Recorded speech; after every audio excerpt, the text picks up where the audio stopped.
Não retarda o Senhor a sua promessa, como alguns a julgam demorada. Pelo contrário, ele é longânimo para convosco, não querendo que nenhum pereça, senão que todos cheguem ao arrependimento.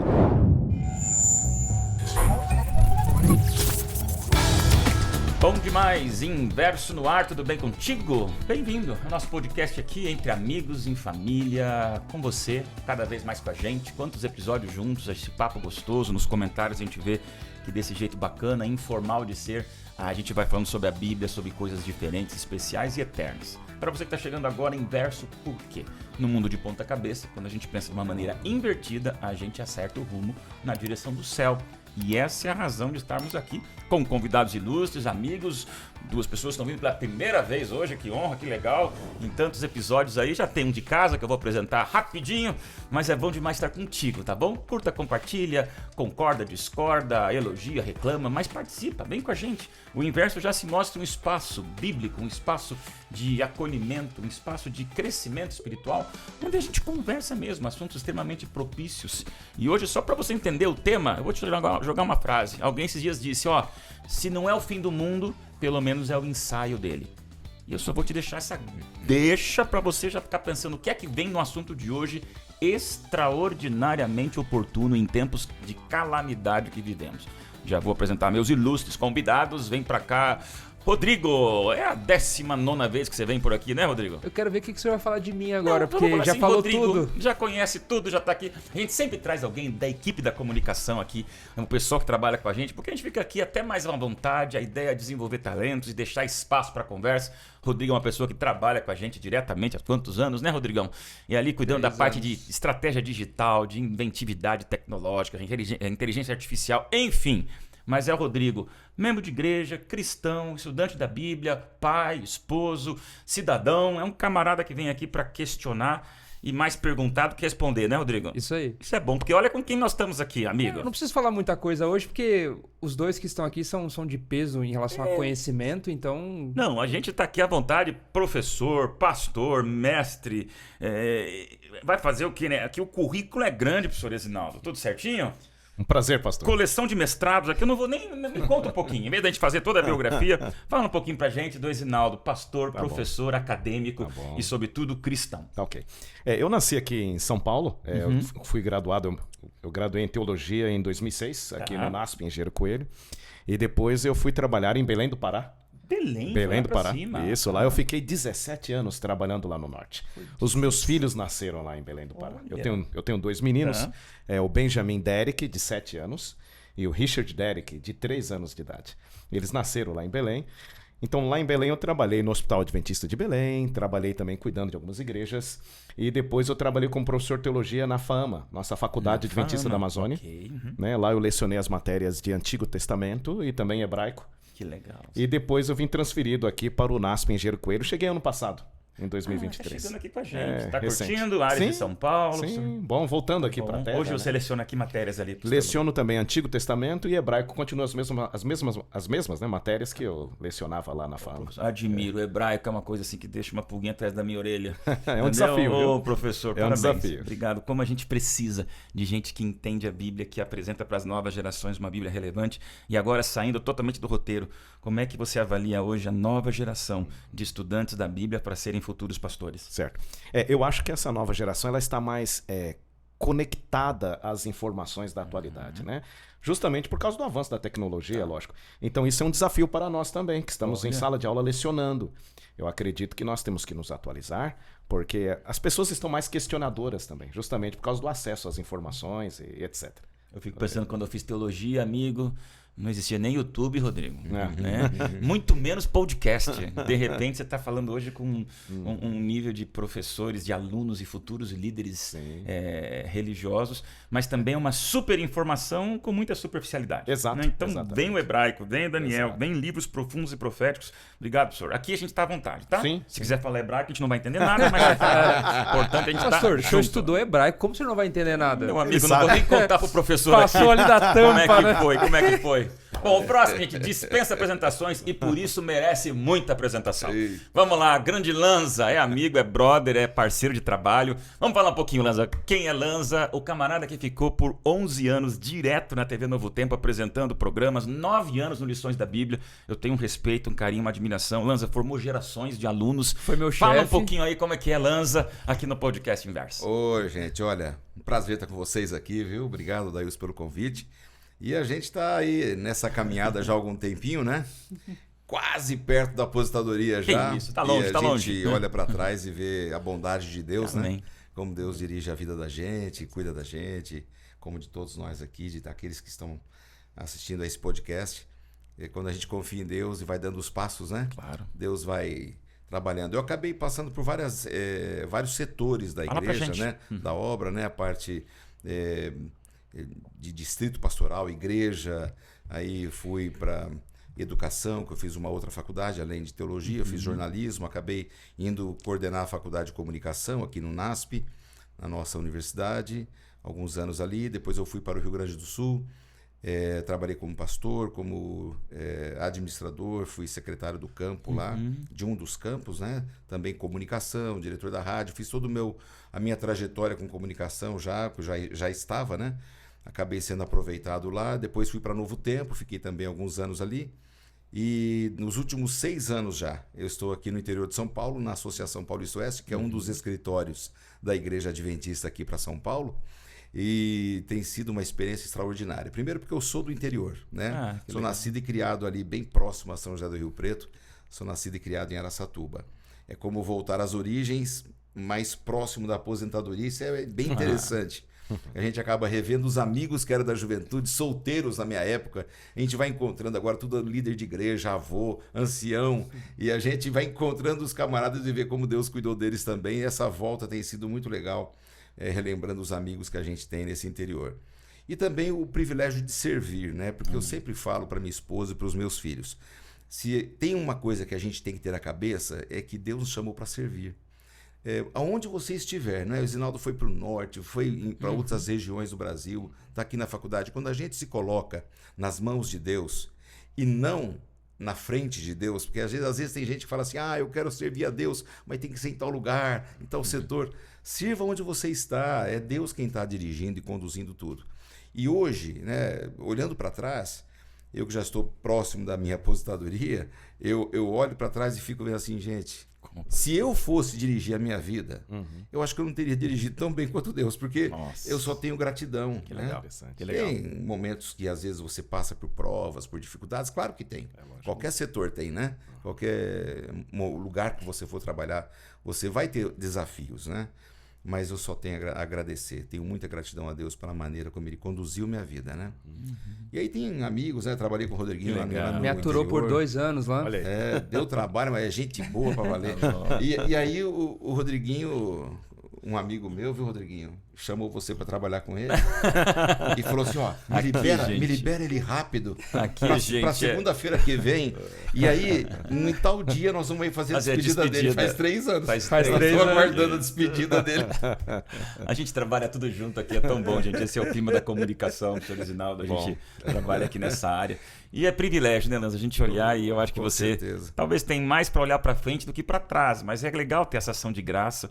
Mas você, quando vê hoje o cenário da comunicação, Lanza, você é um especialista, você é respeitado na área, desde os veículos mais tradicionais até os mais de vanguarda. Como é que você vê hoje esse cenário da comunicação? Rapaz, você faz essa pergunta e me vem uma pergunta de um aluno. Que legal. Delmar Reis. Delmar Reis está fora do país, pelo que me parece, trabalhando em outro país. Albânia. Né?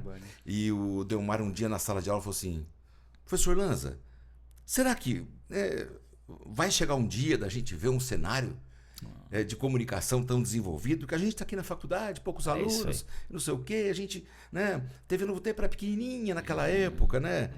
O Daílson Lanza nem pensava em ir para lá, né? Nem, Lanza. Nós dois nem pensávamos Aquelas em ir para lá um dia. tapadeiras. As tapadeiras antigas. A gente estava muito distante daquela realidade.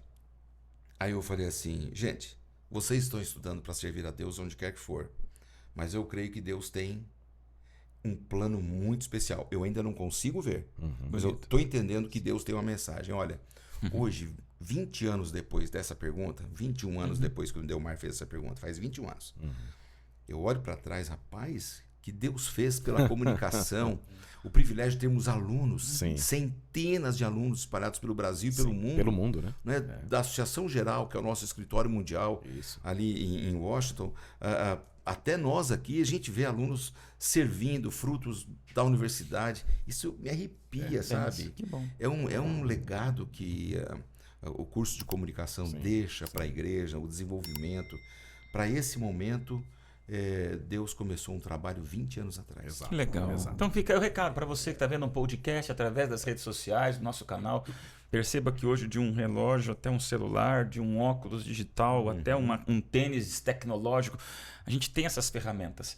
Há espaço para quem quer trabalhar na pregação do Evangelho. E o inverso é essa visão de contramão de um mundo na direção errada. Tá bom? Exatamente, a gente quer mostrar para você essa possibilidade. Obrigado. Já vamos para o assunto de hoje, que hoje vai dar pouco tempo para um dos assuntos mais lindos da Bíblia. Mas vocês não sabem, nem eu. Tem aqui uma ilustração, já vem para cá, Super Lara, nossa produtora, que traz a caixa branca, a caixa do segredo. O Kinder Ovo. É o Kinder Ovo. Eu tenho medo dessa caixa. Professores, veja, isso aqui nem eu sei. Elas fazem questão de me esconder para eu poder também discutir com vocês. Deve ser um Tem a ver bolo, com o alguma tema, coisa. não vai ser. Isso aí eu acho difícil. Mas ó, tem a ver com o tema. A gente não sabe. O nosso querido internauta também não, mas vai entender um pouquinho mais do tema. Mas vocês sabem o tema. Então vamos ver o que é que a produção preparou pra gente nesta caixa. Aí, hoje tá fácil. Mas tá aqui, ó. Tem a ver com o tempo, né? Tá aqui, ó, gente. Isso aqui é só pra vocês entenderem. É uma ampulheta e um calendário dizendo qual mês. Bom, eu não vou falar, quero ouvir vocês. O que vem na mente de vocês com isso aqui? Vocês que sabem o tema que a gente vai discutir nesse ensaio do fim do mundo. Ok. Vem na minha mente a palavra futuro. Sim. Então, vem na minha mente a expectativa em relação ao futuro, né? A gente precisa saber algo sobre o tempo. Alguma coisa relacionada ao tempo aí. São as palavras iniciais que vêm aqui na minha mente. Legal. Vamos lá, vocês. O que vem? Primeiro momento. Olha, olhando para essa ampulheta, eu já fico meio angustiado. Porque eu sei que essa areia vai acabar. Tem mais areia em cima ou embaixo? E aí a gente começa a olhar exatamente isso. Bom, tem pouquinho lá embaixo, ainda tem bastante tempo. Não. Tem pouquinho em cima, tem muito embaixo, falta pouco tempo, né? Eu acho que isso tem muito a ver com o que a gente vai conversar hoje, porque dá um pouco de angústia, né? Saber que um dia o tempo vai se acabou, vai acabar, né? Exato. É interessante que essa questão do tempo não é só quando no futuro, mas às vezes pode ser um quando mais próximo no presente. Exato. Né? A gente não sabe de fato quando será e para cada pessoa é um momento diferente. Quer dizer, na verdade, para muitos talvez seja um mesmo momento, mas para outras são momentos diferentes. É poético, mas sempre é bom lembrar que o fim do mundo não está mais distante que a próxima batida do seu coração. E você nunca sabe quando ele vai bater e quando ele vai parar de bater. Hoje o nosso assunto é esse. Você viu que o título ali, Countdown, contagem regressiva. Eu acho que pouca gente para pensar porque é um assunto que pesa, que traz uma solenidade. A gente é pastor, né? A gente fica pensando, é tão bom fazer casamento, batismo, apresentação de criança. É tão denso ir num velório, num funeral, mas ali que a gente vê a sabedoria de quem foge da ampulheta do tempo. E eu queria ouvir de vocês. O que a Bíblia fala sobre o fim do mundo?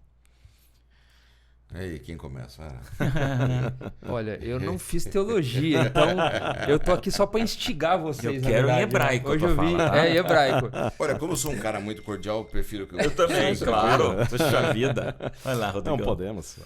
Não, na verdade, não é sobre o fim do mundo em si, né? É, na verdade, sobre a celebração, se é que a gente pode dizer assim. Não a celebração do fim do mundo, mas a festa que vai acontecer após as hecatombes que vão acontecer antes, né? O fim é um começo. A gente tem muito medo do Apocalipse, obviamente. Muitas pessoas têm medo.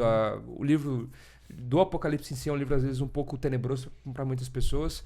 Mas o fim dele traz um começo que não vai ter mais fim. Que legal.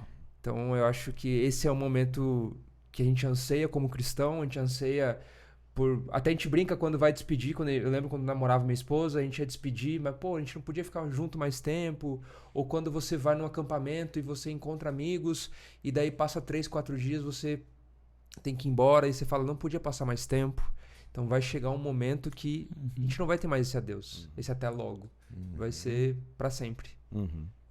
É bom vocês saberem que a gente aqui discute, né, no nosso podcast, mas temos uma identidade como movimento religioso que ampara esse podcast, que é a Igreja Adventista do Sétimo Dia. E nesse nome já falamos sobre o saldo, já falamos sobre a morte, já falamos sobre a criação, já falamos sobre coisas lindas aqui no podcast. Mas hoje ficou para a gente falar sobre essa palavra que inclusive está dentro do nome de um movimento evangelístico, missionário, remanescente, bíblico, chamado Adventista. Isso aí é bíblico, professor? O que é adventista? O que a gente pode pensar sobre esse assunto? Eu acredito que as palavras, os termos assim, fim do mundo, apocalipse, hoje em dia esses termos eles estão um tanto carregados de um teor negativo, embora eles não sejam. Sejam, né? Mas, por exemplo, fim do mundo, apocalipse, pelo mundo afora, as pessoas elas olham para esses termos e elas sentem medo. Isso talvez seja natural, né? Mas a pergunta é a seguinte: a partir de quando a humanidade começou a olhar para o futuro aguardando algo? Isso é interessante. Tá? A palavra que me vem à mente é a palavra esperança. Tá? Eu acho que o tema que vamos discutir hoje é um tema que invoca essa palavra esperança. E esperança tem a ver com você olhar para o futuro.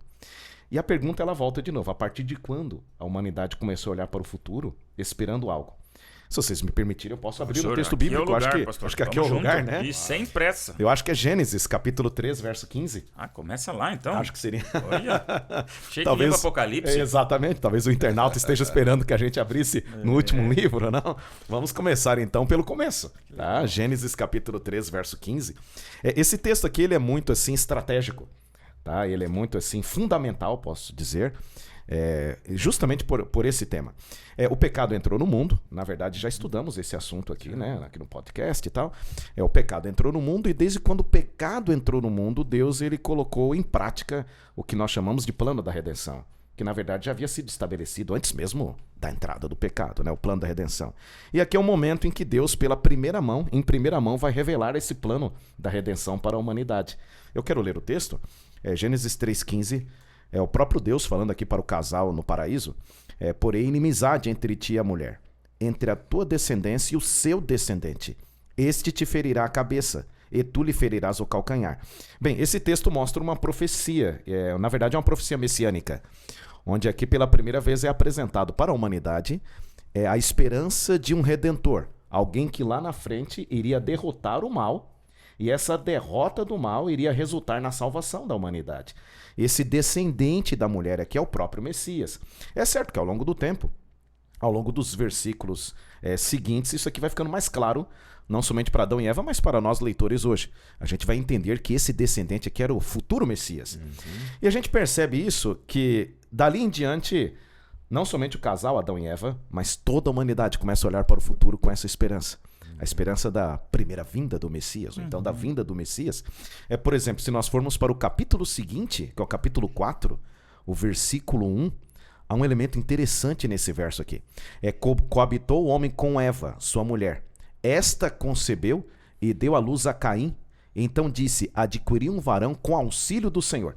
Se nós formos, assim, invocando aqui já o idioma original... Vamos, por favor, hoje eu vou aprender meu hebraico. Qual que é o verbo aí, pastor? Opa. Do hebraico? Veja só, se nós formos ao idioma original, o hebraico, a frase adquirir um varão com auxílio do Senhor, essa expressão aqui, com o auxílio, não está no original. E não está no original. Então, assim, Eva olhou para aquele garoto que nasceu, seu primeiro filho, e ela falou assim: adquiri um varão, o Senhor. Ela já acreditava que o seu primeiro filho já seria o Messias prometido. E é interessante isso aqui. Aí, depois vai nascer Abel, e a gente percebe que quando nasce Abel, ela transfere essa esperança para Abel. E a gente sabe bem da história: Caim matou Abel, aí vai nascer o terceiro filho, que é Sete. Quando nasce Sete, lá no capítulo 4, verso 25, olha só: tornou Adão a coabitar com a sua mulher, e ela deu à luz um filho, a quem pôs o nome de Sete, porque disse ela: Deus me concedeu outro descendente em lugar de Abel, que Caim matou. A última vez que você ouviu a palavra descendente foi em Gênesis 3,15. Isso nos mostra que Eva ela vem transferindo de filho a filho a esperança messiânica. É lógico, lá pra frente eles vão entender Claro. que, né, conforme a revelação ela vai avançando, eles vão entender que, na verdade, o Messias está já bem no futuro. Mas a gente percebe que é a partir desse momento que a humanidade começa a olhar para o futuro com ar de esperança. Com ar de esperança. E chama atenção, assim, pastor Reginaldo, Dailson, e os amigos aqui que estão nos assistindo também, que quando veio o Messias, né, o Messias prometido, que era a esperança de Eva, ele deu todos os indícios e todos os sinais para os discípulos que havia algo maior além, que os discípulos às vezes pensavam que o reino de Jesus era ali mesmo, um reino humano, brigar ali, brigar contra Roma, Império Romano, mas Jesus ele estava estabelecendo um outro reino. Exato. E ali os discípulos começaram a perceber que era uma coisa mais séria.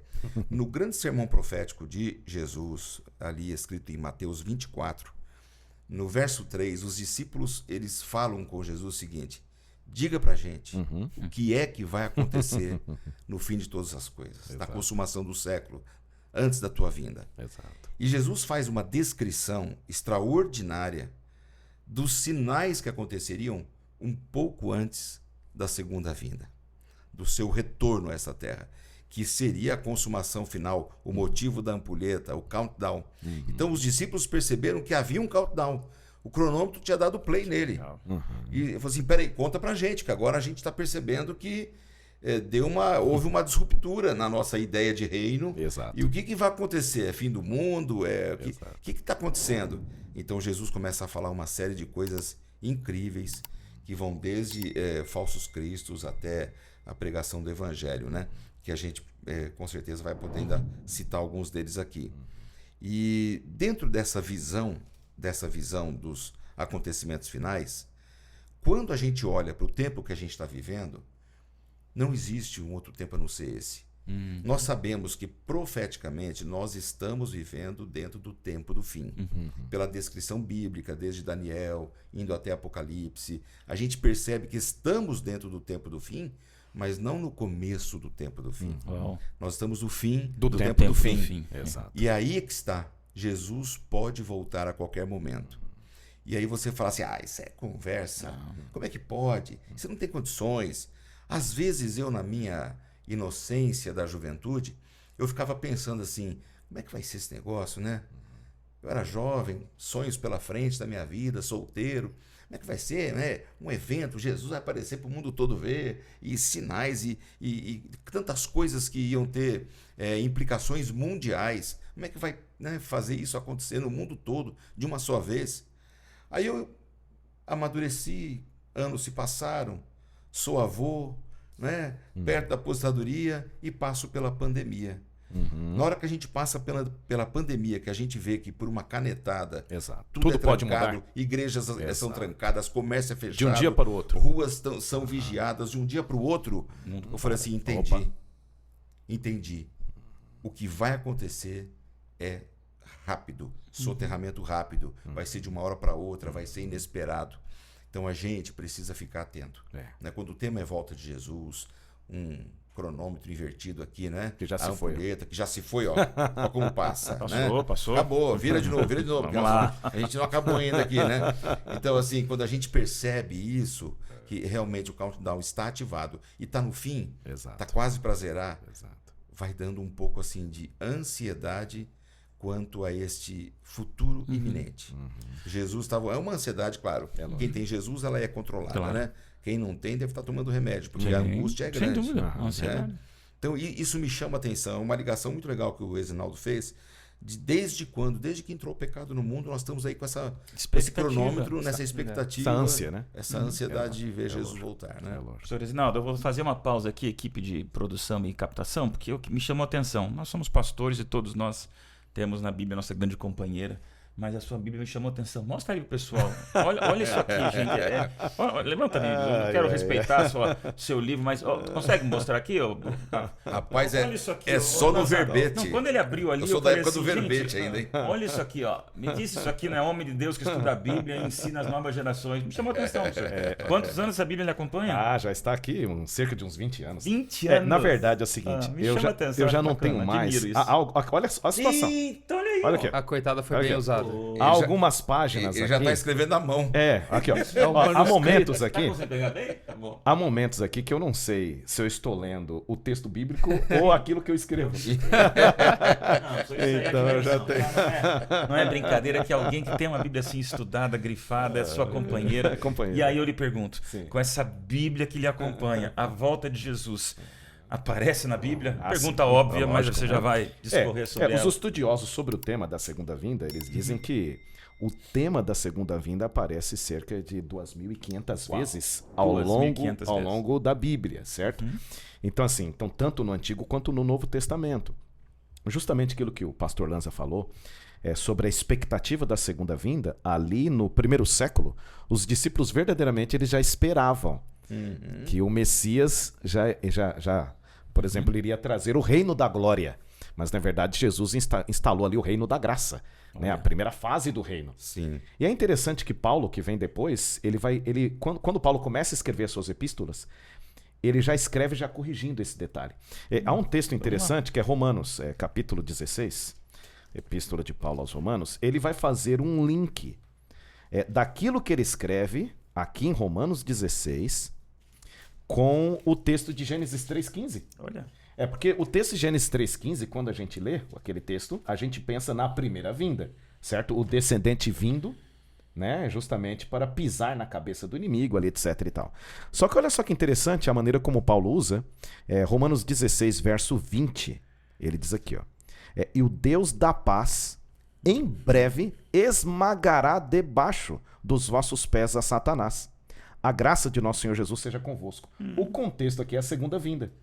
Só que ele pega o linguajar de Gênesis 3,15, de Gênesis 3,15, Deus esmagando a cabeça de Satanás. Então o que a gente percebe com esse texto de Paulo?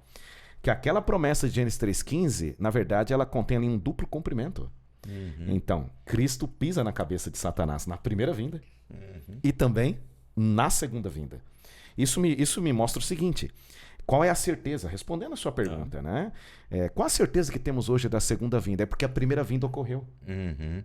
O ato da primeira vinda ter ocorrido, então isso nos dá garantia de que ele voltará de novo. É aquilo que ele fala em João capítulo 14, que é a grande promessa lá, né? João capítulo 14, versos de 1 a 3, a promessa ela vem dos lábios do próprio Salvador. Né? Então esse texto a gente tem até mesmo de cor, né? João 14, 1 a 3, não se turbe o vosso coração. Credes em Deus, crede também em mim.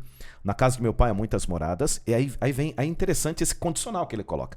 Se assim não fora, eu vou-lo teria dito, pois vou preparar-vos lugar. Aí o verso 13 é interessante. E quando eu for e vos preparar lugar. Em algumas versões, ao invés de quando, está o condicional se. E se eu for e vos preparar lugar. Bem, eu tenho absoluta certeza que ele veio e retornou. Por ocasião da ascensão. Então, se ele veio e retornou, é certeza que ele voltará. Aqui nós temos a certeza da segunda vinda. Então nós cremos piamente que o Messias veio, exerceu seu ministério, viveu aqui 33 anos, exerceu o ministério durante 3 anos e meio, ressuscitou e ascendeu ao céu. Se isso ocorreu, é certeza que a segunda vinda ocorreu. Me permite então ser bem óbvio e repetitivo. Nós aqui podemos apresentar nesse canal no YouTube que Jesus vai voltar. Amém. Isso é certeza? Absoluto. Não tem Fato, dúvida pela absoluta Bíblia. certeza. Fato. E Legal, olha, legal. olha só um gancho bem simples que mostra como Deus age. A primeira vinda de Jesus, ela foi sobrenatural, né? Porque ele se encarnou. Sim. Ela foi a encarnação de Cristo, uma coisa assim. Operação do Espírito Não tinha Santo. tecnologia, não tinha rede social, não tinha internet. Ele nasceu numa estrebaria, no meio do nada, Uma lá em virgem, Belém, né? Uma de virgem. Miraculoso, algo concebido sobrenatural. pelo Espírito Santo, a encarnação de um ser, que a natureza era espiritual, para uma raça que é física, carne e osso, Isso. mistério, milagre. E a segunda volta vai ser também um milagre. Tão impossível quanto a primeira, para qualquer ser humano. Mas para Deus tudo é possível. Exato. Então, a certeza da primeira vinda, do nascimento de Cristo, é o que nos garante a última, que é sobrenatural, é extraordinária e vai acontecer a qualquer momento. Exato. Né? E a gente trabalha com comunicação, trabalha com evento, né? Quando você lê na Bíblia que todo olho verá, aí você já começa a pensar, como que Deus vai fazer isso? Primeiro, a Terra é esférica. Então, tipo, dentro da nossa física humana é impossível isso acontecer. E outra, vai ser um baita de um... Pensa no melhor show que você já viu na sua vida. Vai ser algo infinitamente superior a isso. Uma coisa que me chama a atenção, ali em Mateus 24, Dailson,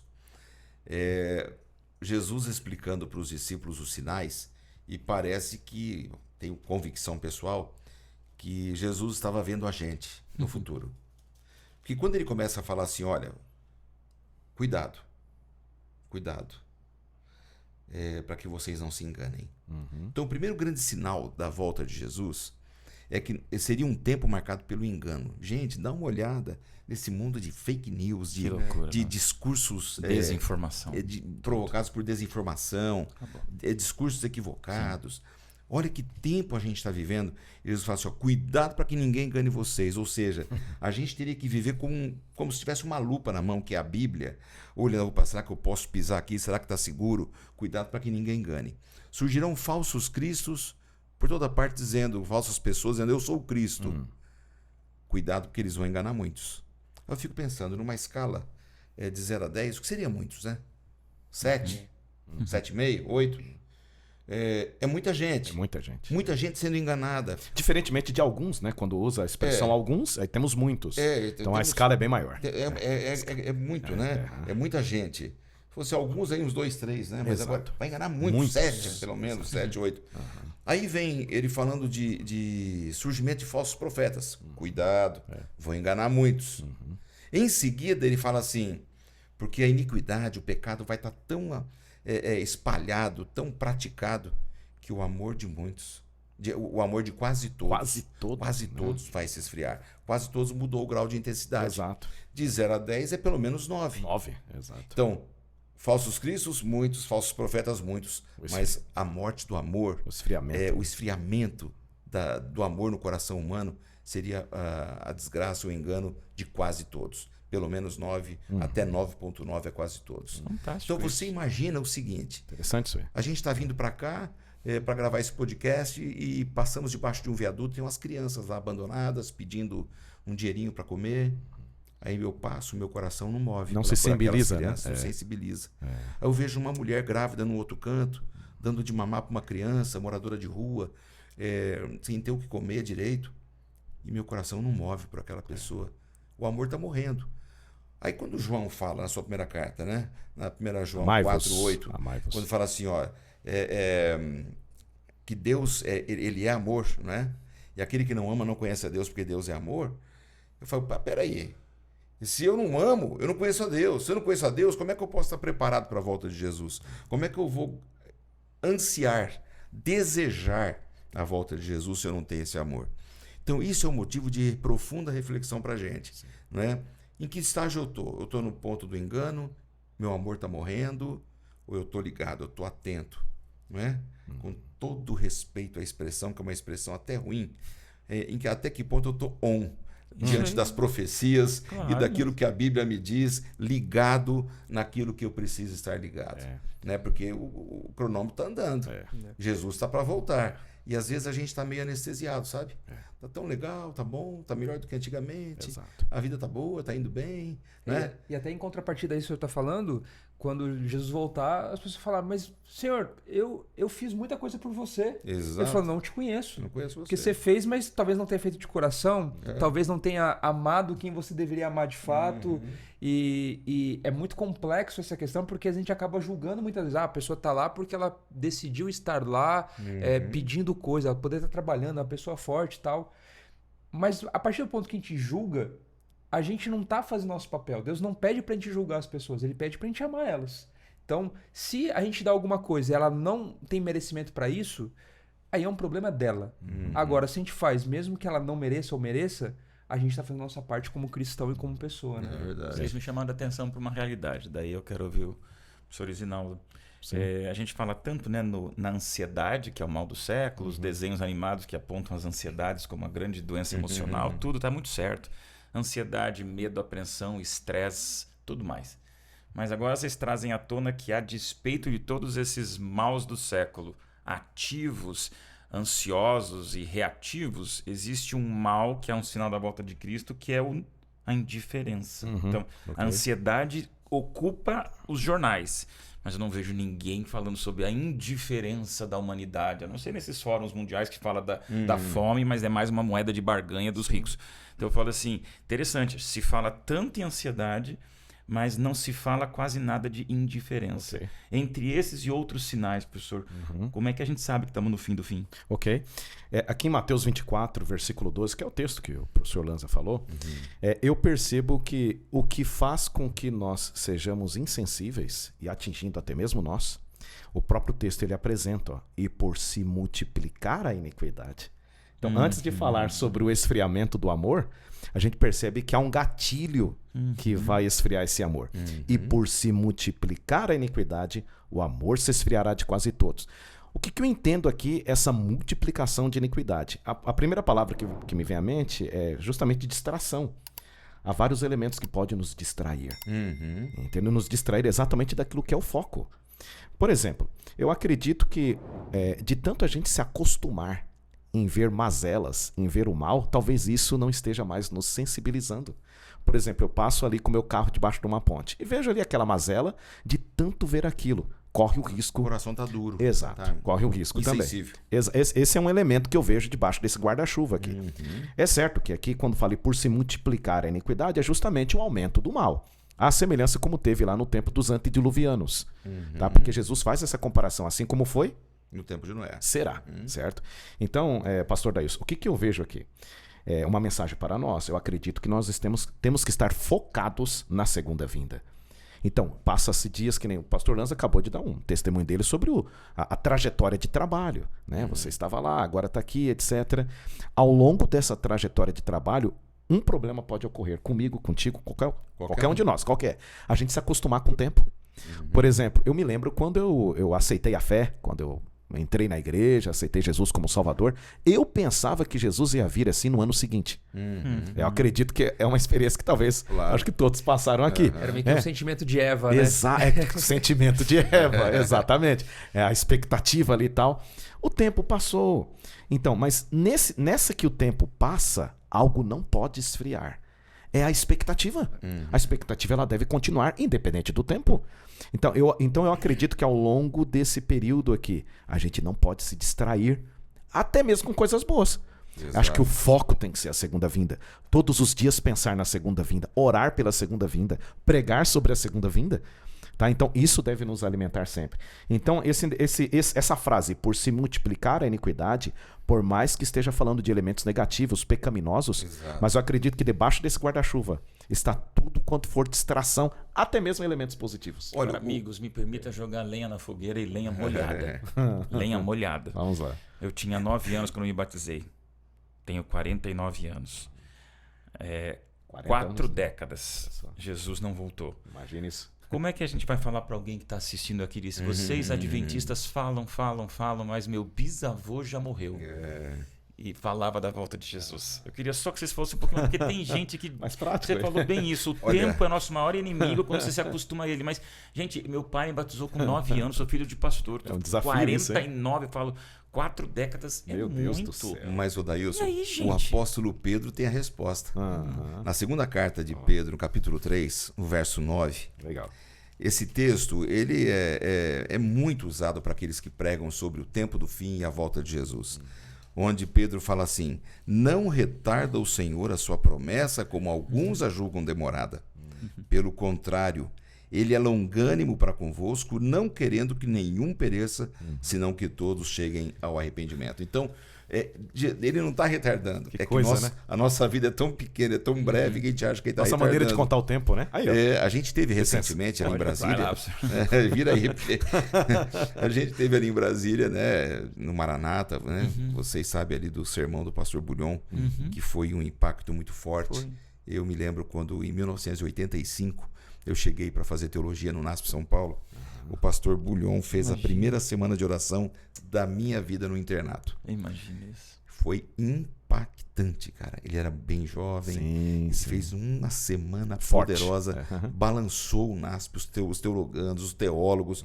Foi um susto, ele já pregava muito bem naquele período. E agora no Maranata ele velhinho, aposentado. Me perdoe, pastor Bulhão, chamá-lo de velho. Mas é com carinho. Ele sabe. Você é um grande amigo, Sim, você é o ele nosso sabe. grande líder, pastor Bulhão. Ele sabe. E a frase que ele falou assim, não foi na minha época, não foi no meu tempo. O camarada trabalhou décadas pelos jovens, pela igreja, pelo evangelismo, e ansiando, e Jesus não voltou. E ele falou assim, não foi na minha época, mas vai ser na sua. Que bonito. Tem que manter esse legado. Exato. Ele não retarda a promessa. É. Aí a gente volta para Mateus 24, o verso 13, que é o seguinte, ao que nós acabamos de falar aqui sobre a iniquidade. E ali, Mateus fala assim, aquele que perseverar até o fim, Esse texto é bom. será salvo. Que coisa linda, hein? Essa é a grande questão. O que Deus quer de mim e de todos nós, que a gente persevere, que a gente não pare no meio da caminhada. Poxa, aconteceu um problema, eu pequei, eu tropecei, eu errei, fui humilhado moralmente, não sei o que pode acontecer com cada um de nós. Levanta. Mantém o foco, né? Foi um tropeção, Ok. mas ali não é o fim está lá. Mantém o foco, né? Como diz Paulo, olhando firmemente para o autor e consumador da fé. Exato. Então eu creio assim que esse é o segredo, é a gente perseverar. A ampulheta está andando, mas eu estou perseverando, eu estou firme, eu estou tendo comunhão, eu estou testemunhando, eu estou falando, eu estou proclamando, fazendo o que eu posso para que Jesus volte e eu esteja no meio daqueles que estejam ali, né? Porque a gente pensa muito, eu vou pregar para os outros, eu tenho que pregar para mim também, né? Eu tenho que estar lá de pé, olhando a volta de Jesus comigo, com a minha família, com aqueles que estão perto de mim. Essa é a perseverança, esse é o segredo da vida cristã. Até porque a morte não é um limite, não é uma situação limitadora para a volta de Jesus. Pelo contrário, Exatamente. Jesus é o Senhor da vida e da morte. Exatamente. Se ele quiser ressuscitar, ele ressuscita. Então, na verdade, o fator limitante da nossa vida é muito mais as nossas escolhas do que a morte em si, que é o medo da... A gente tem medo da morte, obviamente. Naturalmente. Que a gente quer existir o quanto a gente puder. A gente tem isso da nossa gênese do Éden, né? De querer ser eterno. Porém, se a gente morrer e descansar e estiver preparado, vai ter uma continuação disso. O countdown não vai ser o que vai dizer, não, morreu ali o countdown da pessoa, né? Morreu e acabou. Não, em algum momento. E pra gente que é cristão, a morte de um ente querido torna a segunda vinda cada vez mais necessária, cada vez mais desejada. Eu passei por isso há 1 ano e meio atrás, meu pai faleceu, e eu vejo isso em mim acendeu novamente um desejo. Talvez de quando eu era criança, que eu sonhava com a volta de Jesus, eu vejo hoje minhas filhas sonhando com a volta de Jesus, porque faz parte da vida delas. E também acendeu no coração delas, porque volta e meia elas lembram do avô e falam com carinho, choram às vezes. E nesse momento, a gente lembra, filha, mas não é para sempre. Vai acontecer um momento que Jesus vai voltar e as coisas vão voltar ao normal, vão ser melhores, na verdade. Que bom. E aí eu queria emendar uma outra pergunta. A gente está falando de várias coisas, do antes, a gente já falou um pouquinho talvez do quando vai acontecer, enfim. Mas vocês já pararam para pensar, quando Jesus voltar, onde vocês vão querer estar? Já pararam para pensar nisso? Qual seria o lugar que vocês gostariam de estar e com quem? Queria ouvir isso de vocês. Eu posso... É difícil responder, né? Mas vamos lá. Eu posso mudar um pouco a pergunta? Pode. Então, aí é onde é espaço, talvez espaço geográfico, né? Mas interessante, com quem? Deixa eu começar por aí. Sim. Vou começar por aí. Com quem? Tecnicamente falando, respondendo, na segunda vinda de Cristo haverá 2 grupos de pessoas. Tecnicamente falando, né? 2 grupos de pessoas. Isso é descrito tanto em Paulo, lá em Tessalonicenses, quanto em Coríntios, na carta aos Coríntios também. Apocalipse também trata sobre o assunto. Quando Jesus voltar, no momento da segunda vinda, haverá 2 grupos de pessoas vivas. Então nós temos aí o grupo dos salvos, que estarão ali vivos, aguardando, e o grupo dos ímpios, aqueles que não aceitaram. Então, respondendo assim, simplesmente a pergunta, fatalmente eu gostaria de estar no grupo dos salvos, certo? Isso é... Agora, Sim. Onde? Aí eu já teria uma dificuldade de responder. Mas assim, eu gostaria de estar vivo por ocasião da segunda vinda. Para poder ver toda essa festa. Eu gostaria de estar vivo. Eu me lembro quando eu comecei na caminhada cristã e comecei a pregar sobre a segunda vinda. É o meu tema preferido. Que legal. O meu tema preferido é sobre a segunda vinda de Cristo. Eu me lembro, Rodrigo, que eu pregava o seguinte. Eu falei assim, eu não estarei de cabelos brancos por ocasião... Eita, pastor. Você tá pintando faz tempo, hein? Tamanha expectativa. Expectativa de Eva, né? Eu não estarei de cabelos brancos por ocasião da segunda vinda. Então, eu me batizei em 94, completando aí 30 anos, né? 3 décadas, né? Você tá com 4 décadas, né? Aí. Mas assim, sabe uma coisa interessante, Rodrigo? Graças a Deus que a expectativa não diminuiu. Ela não, né? A experiência de todos aqui, por mais que o tempo passou. O que é dolorido é o... Por exemplo, nessa fala do pastor Bulhon, a gente sente um pesar. Claro, sim. Uma saudade. O tempo passou mais do que eu queria. É isso. Tempo. Eu queria que Eu Jesus sinto, tivesse todo mundo voltado. Mostra aí que a sente gente não tem o isso. controle disso, Exato. né? Aí, ó, de novo, licença aqui. Vira aí. Então o tempo passou. Então assim, Rodrigo, fica difícil de saber onde. Fica difícil responder essa pergunta. Mas fica fácil responder com quem. Sim, sim. Eu quero estar no grupo dos salvos, tá? E se for da vontade de Deus, vivo. Certo? Com certeza. Né? Vivo por ocasião para ver exatamente isso. Mas assim, acaso Deus me chamar para o descanso, certamente eu gostaria e quero me levantar no grupo dos salvos que vão ressuscitar. Então assim, fica mais fácil responder com quem. Sim. Eu vou na linha do Exinaldo, mas eu vou um pouco na provocação do Rodrigo aqui também. Sim, que ele provocou aqui. É porque a gente não para Mas pra é bom, pensar, às onde, vezes, né? no como vai acontecer. A gente pensa, Jesus vai voltar, a gente vai pro céu onde, e tal. é. Mas a gente não para pra pensar. Eu sei que vai ter a perseguição, vai ter vários Exato. processos que talvez a gente não vai poder escolher onde estar. Exatamente. Mas se a gente pudesse escolher, eu já pensei nisso. E aí? Depois eu vou dar minha resposta também. Ok, Deixa o pastor vamos lá, responder. Então, assim, ó, eu vejo que, claro, óbvio, né? A gente quer estar no grupo dos salvos, e eu também gostaria de estar vivo, mas refletindo sobre o que é a morte e o que é a vida, aquele que morre em Cristo, ele é chamado no Apocalipse de bem-aventurado, Bem-aventurado. de feliz. Porque no momento que ele abriu o olho pela primeira vez, Imagina isso. vai estar na frente dele um anjo. puxando ele O anjo pela que o mão acompanhou da durante tudo. sepultura. Exato. E no momento seguinte ele vai estar na frente de Cristo, nas nuvens. Ou seja, o que está vivo estará vendo, ele também estará vendo, com uma diferença. Ele viu o anjo dele primeiro. Exato. Né? Porque os outros estarão olhando para as nuvens, Exato. os vivos. Ele tem um encontro com o anjo e com Cristo no momento seguinte. E aí, eu gostaria muito de ter a experiência ou de estar vivo ou morto, mas estar no grupo dos salvos.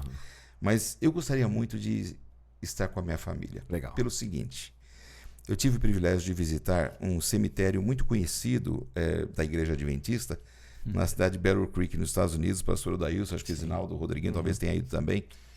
Ele é emblemático, aquele cemitério, porque há muitos pioneiros protestantes lá e a maioria dos pioneiros adventistas. E várias sepulturas, inclusive de Ellen White e a família dela, é um local único, é um sítio funerário ali, onde tem a sepultura dela, do esposo, dos filhos, de uma secretária, as noras. E quando eu olhei aquilo pela primeira vez, eu fiquei na frente daquele lugar olhando, tem um pequeno obelisco ali com o nome da família. Eu falei, meu Deus, você já pensou se todos eles são ressuscitados e eles falam assim, puxa, a gente morreu e nem sabia, a gente tá junto agora. E a tristeza de ver talvez um ou outro túmulo fechado. Exato. E aí eu falei assim, não acordou. Alguma coisa aconteceu. No céu eles vão ter esse privilégio de entender melhor. Exato. Mas estar com a família no momento que você viveu décadas, passando valores, né? Orientando os filhos, né? Falou, vamos andar por aqui é melhor, vamos andar por lá é melhor. Olha, não faça mais isso que não é legal, vamos caminhar. Porque tudo isso é para alinhar, para estar lá na frente. E de repente você fala, puxa, valeu a pena, hein? Tô aqui com a minha esposa, os meus filhos, meus pais, meus irmãos, meus sobrinhos. Vai ser uma experiência extraordinária. É claro que é difícil, né? Todo mundo estar enterrado, aqueles que morreram, né, no mesmo lugar. Impossível quase. Mas se pudesse sonhar, eu sonharia de estar com a minha família também junto, né? Eu gosto de pensar que muita gente faz parte da agenda, mas poucos do destino, né? E eu acho que é nessa linha também. Que Jesus volte logo, mas queria a família junto, Exato. né? esposa, filha, e se Jesus demorar tanto, que seja o genro também. Eu espero que não demore tanto. Eu tenho mais Quando notícias ele fala pra do te dar. cabelo branco, eu sempre dizia que Jesus volte antes da minha filha dar um ele beijo. não precisa demorar muito. Eu acho que ele já passou essa fase. Aqui é um desabafo de coração de um Jesus que não voltou. Eu já vou ter a filha, um companheiro da filha, Zinaldo. Mas é rindo que a gente fica pensando. São reflexões importantes, gente. Se você não pensar na volta de Jesus, quem vai estar contigo na volta de Jesus e qual é o teu conhecimento da volta de Jesus, você é a pessoa mais solitária da face da terra, porque passa, já acabou de novo. Né? E você, Rodrigo? Na verdade, assim, eu nunca parei pra pensar como perdido, então eu já partia do ponto que estaria salvo. quem? Claro, que dá um trabalho, enfim, a gente tá no processo. Mas eu sempre pensei que durante a volta de Jesus, eu gostaria de estar num cemitério. Olha, que bonito. Porque, assim como o pastor Lanza já descreveu, neste momento a gente vai poder ver pessoas e até eu tenho um lugar específico. Eu gostaria de estar no cemitério de Taquara, que é onde meus avós estão enterrados, onde meu pai está enterrado. E você vê pessoas que você ama ressuscitando de forma perfeita. Meu pai faleceu com 84 anos, meu avô também mais ou menos perto disso, minha avó um pouco mais nova. Então eu lembro dos meus avós velhinhos, meu pai, obviamente, vi ele mais novo, mas depois as últimas lembranças são mais velhinhos também. Das minhas filhas, elas têm a lembrança do meu pai velhinho. Aí quando você vê uma pessoa jovem, talvez nem reconheça, porque ele vai estar perfeito. E daí tudo aquilo que a gente pensou de sofrimento que ele passou, dos meus avós e tal, agora aquilo não existe mais. E talvez no momento que eu estou olhando eles, eu vou me olhar e eu também estarei perfeito neste momento. Eu falei, caramba, minhas rugas foram embora, meu cabelo branco, minha barba branca deixou de existir. Alguns vão achar até que a barba vai deixar de existir também, né? Porque acho que é depois do pecado, enfim.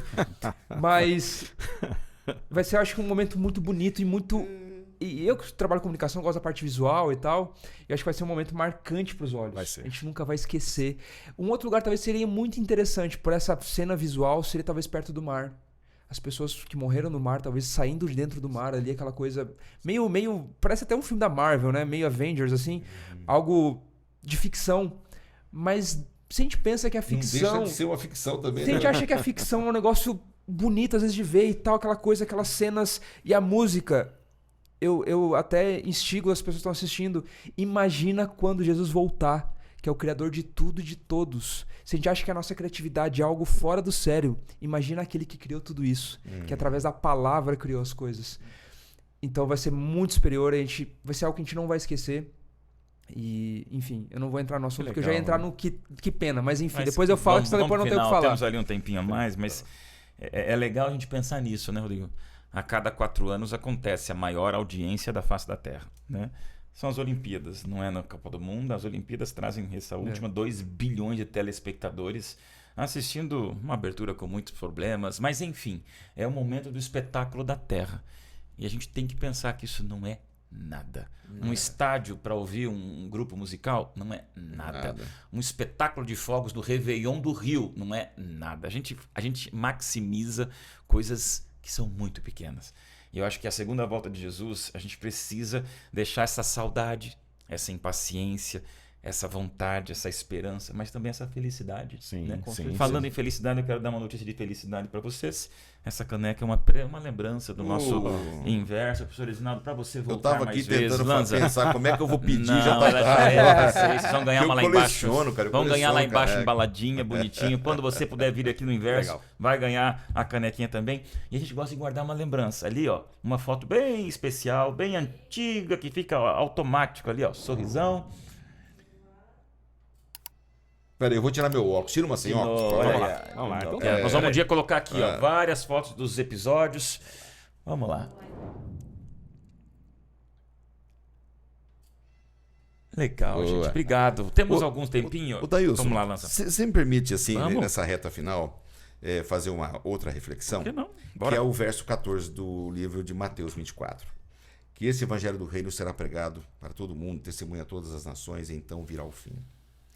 É muito importante a gente refletir que o fim não virá por causa dos falsos cristos, não virá por causa dos terremotos, dos eventos sobrenaturais, não virá por causa da fome, das misérias humanas, ele não virá pelo surgimento de falsos profetas, não virá pelo crescimento da iniquidade e a morte do amor no nosso coração. Ele vai contribuir, mas não é por isso.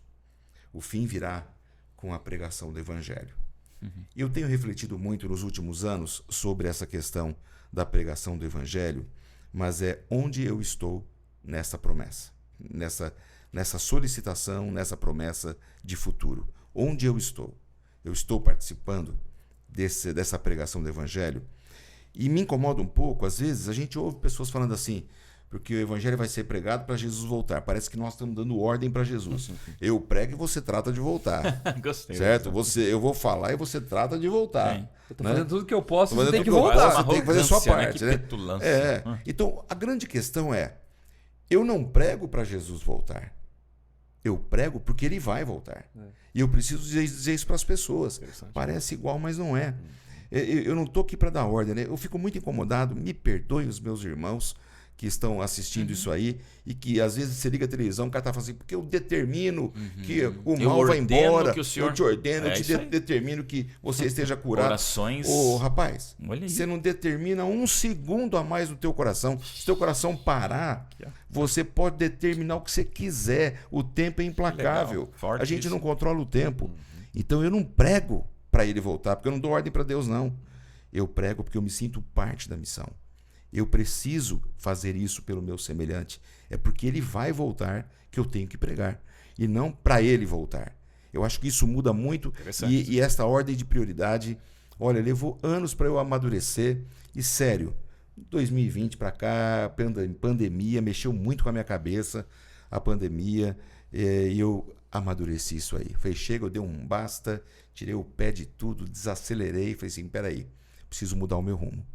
Eu vou ter que fazer uma outra estrada na minha vida, que Jesus está voltando e eu quero ser parte da missão e não ficar dando ordem para Deus aqui, achando que eu quero é melhor do que o que o outro, o que Deus pede para mim, né? Produção, anota aí, viu? Isso aí vale um episódio pra gente discutir, porque esse tipo de oração é um outro universo. Mas se é uma coisa comum hoje que você vê, são esses servos que viraram chefes de Deus. Determinismo, né? Bom, já vamos deixar aí, anotou, que isso aí já está pronto aqui, vocês vão voltar para a gente falar sobre isso. Professor Isinaldo. Se você me permite aqui, vamos lá. Licença, só pegando aqui o mesmo versículo que o pastor Lanza está usando, é Mateus 24:14, será pregado este evangelho do reino. Você percebe que o verbo, ele está no passivo, né? E será pregado. Então, sempre quando o verbo está assim no passivo, seja no Antigo ou no Novo Testamento, você percebe que a gente não sabe quem é que está dando. Alguém está recebendo, porque o verbo está no passivo. Né? O evangelho está sendo pregado. A pergunta é, quem é que está dando aqui? Sempre quando o verbo está assim no passivo, isso aqui é chamado passivo divino. O que isso significa? É Deus quem prega. Nossa. É chamado de passivo divino. Em outras palavras, a pregação do evangelho, a responsabilidade última é do próprio Deus. É de Deus, exato. Por isso que ele faz pedra pregar. Exato, é do próprio Deus, a pregação do evangelho. Isso aqui é o passivo divino. Autoridade que ele tem. É o passivo divino isso aqui. E será pregado este evangelho. Por exemplo, se a gente analisa Mateus 24, a pergunta que os discípulos fizeram, a gente percebe que é uma pergunta dupla. Quando sucederão essas coisas e que sinal haverá da sua vinda? Não é uma pergunta, são duas. A primeira pergunta ela tem a ver com o elemento tempo. Quando? E a segunda tem a ver com o elemento visual, visível, que sinal. E é interessante, quando Jesus ele vai responder, ele responde na mesma sequência. Primeiro ele vai querer responder o elemento tempo, depois o elemento visual. E quando ele responde o elemento tempo, aquilo que o pastor Lanza falou, ele começa a falar sobre os enganos, etc. Aí fala sobre nação, mas ele repete assim, ainda não é o fim. Ele está respondendo o elemento tempo. Vão acontecer todas essas coisas, mas ainda não. Tal e tal. É interessante, quando ele vai responder o elemento tempo, é no verso 14. E será pregado esse evangelho do reino por todo mundo para testemunhar todos. Então virá o fim. Então quer dizer, aqui ele está respondendo o elemento tempo. Então assim, quando que virá o fim? Quando o evangelho for pregado. Só que quem é que prega? Essa é uma boa pergunta. Quem prega aqui é o próprio Deus. Deus é a responsabilidade final da pregação do evangelho. Depende dele e não de nós. Nós somos apenas os instrumentos, mas no final das contas depende dele. E a segunda pergunta é que sinal haverá da tua vinda? Se a gente prosseguir a leitura, a próxima vez que vai aparecer aqui a palavra sinal, ela está no verso 30. Ó. Então aparecerá no céu o sinal do Filho do Homem. Todos os povos da terra se lamentarão e verão o Filho do Homem, vindo sobre as nuvens do céu, com poder e muita glória. Então, que sinal é esse? Então, tudo aquilo que ocorreu antes não são indicativos do fim. Na verdade, o indicativo do fim é a pregação do Evangelho, ok? Que é a responsabilidade última de Deus. E o sinal é ele vindo nas nuvens do céu. Por que é esse o sinal? Porque os falsos cristos imitarão a segunda vinda, mas não conseguirão imitar, porque eles não têm poder de fazer uma aparição sobrenatural como essa. Tá? Então, o verdadeiro Cristo aparecerá nas nuvens dos céus com poder e grande glória. E apenas para finalizar a minha parte, essa palavra aqui, ó, vindo sobre as nuvens. A palavra vindo no grego aqui é a palavra parousia, que essa palavra ela só era usada para a vinda gloriosa de um rei, quando um rei entrava numa cidade. Então, assim, a segunda vinda não é nada secreto. A segunda vinda é algo poderoso, sobrenatural, visível, audível, catastrófica, porque na verdade vai fazer uma convulsão no planeta, etc. Então esse é todo o cenário aqui de Mateus 24. Né? Amém, amém e amém. Eu não sei você, mas vai valer a pena você assistir de novo isso aí, viu? É conteúdo extremo na nossa discussão hoje, nosso estudo e, enfim, gente, dava para falar muito mais, muito mais. Eu acho que emociona todos nós, enlutados, com saudade, impacientes, nas lutas, nas angústias, na solidão. A segunda volta de Jesus, ela é real. Ela é real, ela é real. Não adianta fugir disso. Então, melhor a gente ser impactado e quebrado, transformado e convertido por essa verdade, né? A gente acabou o tempo, mas eu vou estourar um pouquinho, produção, me perdoe. A gente gosta sempre de terminar com uma pergunta que são 3. Coisa rápida. Que bom, que pena e que tal? Que bom esse assunto. Que pena sobre esse assunto. E que tal um chamado para quem está nos assistindo? O Rodrigo já tem experiência, começa contigo. Que bom que Jesus vai voltar, né? E a gente vai poder acabar com qualquer dificuldade e qualquer angústia do nosso coração. E que bom também que ele está ali para ouvir a gente e ele se interessa por nós, né? Não desistiu da gente. Que pena, e até eu tinha falado antes, que pena que muitas pessoas não conhecem e vão acordar depois. Muitas pessoas que já morreram, já selaram seu destino e vão ver de um lugar onde não seria tão interessante. E vão se arrepender tarde. E que tal se a gente não fazer parte desse grupo? Claro. E tentar ser pessoas mais amorosas, fazer a ordem do mestre e tentar levar outras pessoas para perto de Jesus para que também elas possam estar nesse momento junto com a gente, né? Para mim que bom que ele me ama e prometeu voltar para me buscar.